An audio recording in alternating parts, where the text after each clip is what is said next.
Get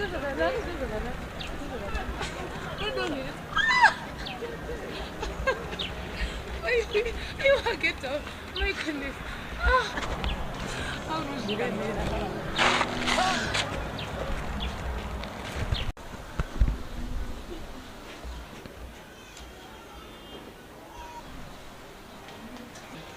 Yeah. Saka, don't tell mama. Yeah, I want to make it a surprise.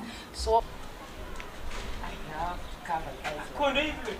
Miniranga usodobona surprise, usodobika surprise. Vasikana wakadana kugara ungasingazoita surprise. Unoita zvipi yeje? Mwana waje. Yeah, sandakaiona. You have to trust me. I'm not going to surprise. You need to be scared of my surprise. This time we are dating the right person. Yeah. But I don't want to see. You know my jaw. Hold my hands like this. Did you trust me? Trust your legs. Just the door is here. Kukani. Alright. Trust me. Pinda.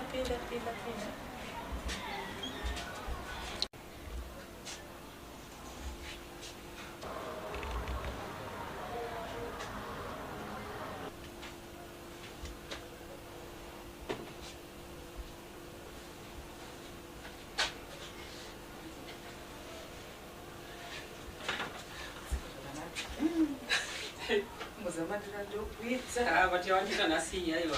Ndorudo manje utamndira nokuma confirmation. Yeah, sandaiona. Easy baby. Easy. Love you. Sit karibu panje. Upane panishi. Panishi. Alright. Yeah. Now that's more like it. Yeah. So I'm gonna do something for you to drink. There is no back. Alright. There you go. Yeah.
Hey baby, I'm back. Yeah.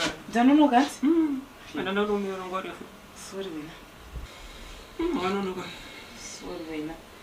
Anyway, surprise!